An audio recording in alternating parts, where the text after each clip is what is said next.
Hello artists, it is Mrs. Simpson, and in this demonstration video I'm going to show you how to complete your proportion sketchbook assignment. So for this sketchbook assignment we spent a whole class period talking about the golden ratio and what that is. The golden ratio is going to help us to create accurate proportion within our art. So what is proportion? Well, proportion is the relationship between objects in a work of art, how they compare to each other, and the art as a whole. Good proportion creates harmony and balance in a work of art. So good proportion is really going to help to create that sense of balance and unity within your artwork. So that's one way we can create good art, is by utilizing these principles of design to help us organize all of those elements of art. So the first thing we need to do in order to create a golden rectangle is to follow the directions here.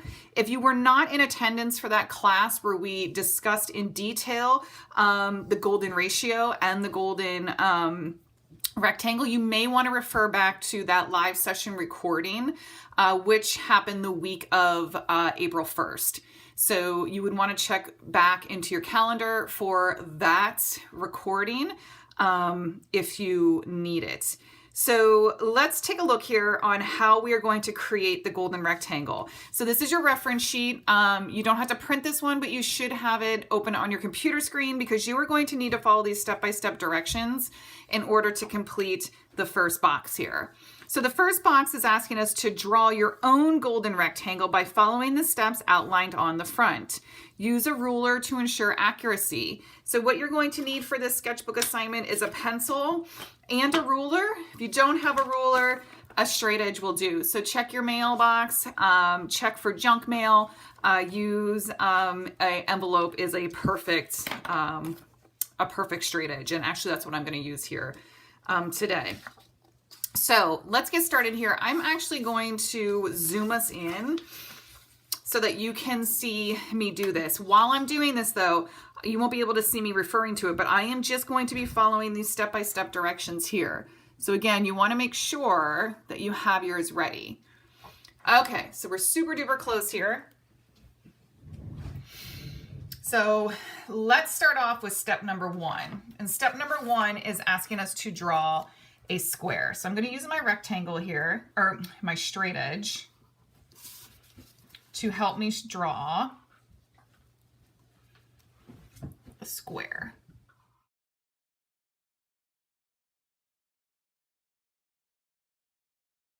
Okay, I'm going to work lightly here too because I am going to have to do some minor erasing here as I'm creating my rectangle.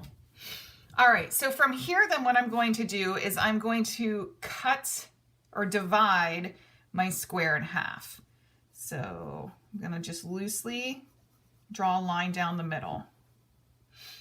Okay, and you can then use your straight edge if you need to really crisp that line up. Okay, from there then it's asking me to draw a diagonal line in one of the square halves. So it doesn't matter if it's this half or this half, but I'm going to start down here at the bottom and I'm going to go from this bottom corner to this corner. So again, it doesn't matter which side you do it on, but then you want to lightly, we're drawing lightly here because that's going to be erased. All right, then from there, you're going to drop down the line. So you're going to drop the diagonal line flat to create the bottom of the rectangle. So this is really here to just help reference you to create that perfect rectangle here. So I'm going to turn this so you can see me do this. So it's just taking, and I could even mark this. If you mark your straight edge, right? There it is. And then I'm just going to drop it down. So if I drop it down there, keeping that right on the center, you see that? I'm keeping that right on the center of my square there. I'm going to put a mark there. And there is the line of my rectangle. Okay, so I'm creating, remember the golden ratio is the ratio of 1 to 1.6. Okay, so what does that look like? It looks like a rectangle. That's the ratio. The ratio is the rectangle. So there's my rectangle. I'm going to go back and erase, oops, just the diagonal line there. And I'm going to keep my original line that divided my rectangle in half. Because there it is. So that, remember if we look at the ratio of this, that's the ratio. There's the 1 to 1.6. That's the rectangle, okay?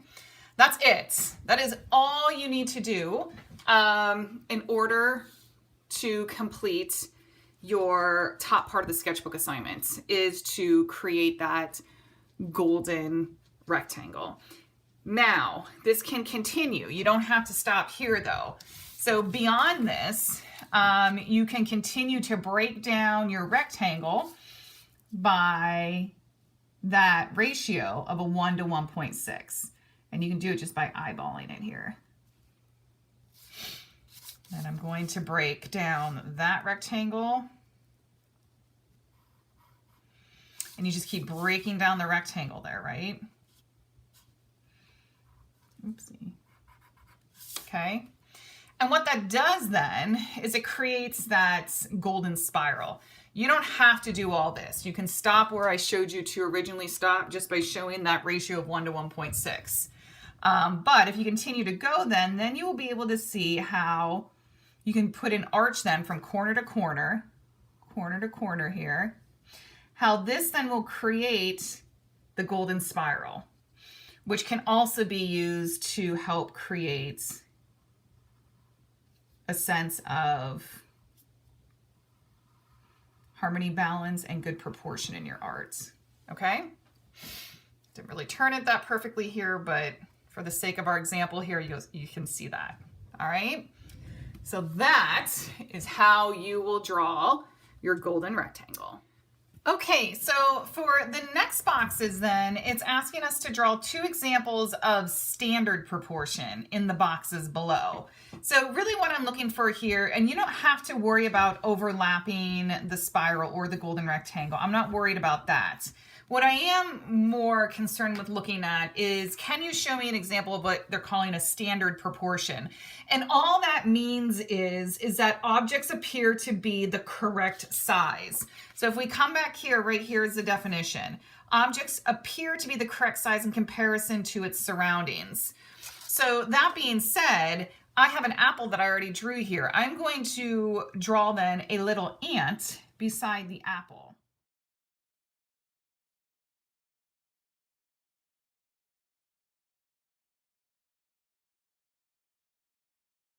So my apple, in comparison to the ants, are in the correct proportion because obviously ants are much smaller than the apple. Okay, so for these here, you can draw absolutely anything you want, just keeping in mind that proportion size. When we talk about standard proportions, we're talking about an actual correct proportion size. Okay, for then the boxes on this side of your sketchbook, it's asking us to draw 2 examples of altered proportions.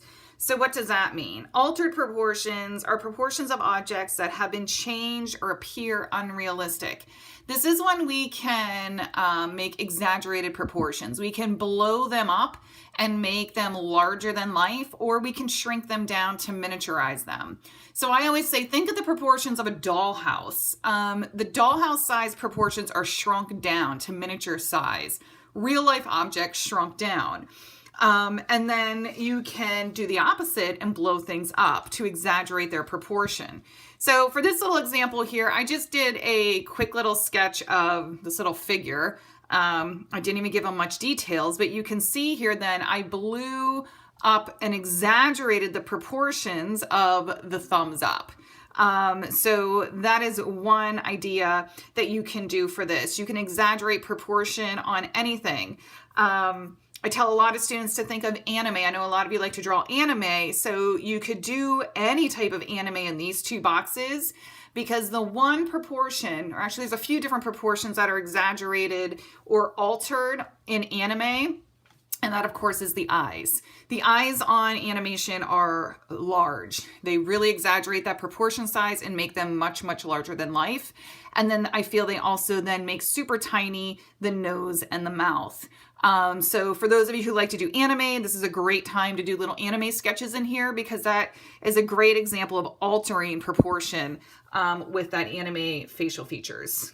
All right, so this is your proportion sketchbook. Don't make this harder than what it is. I gave you kind of semi detailed examples here. You can even make this even more complex, or even more simple to your own terms. It's all up to you. There are no wrong answers here, as long as you're really just showing those different types of proportions.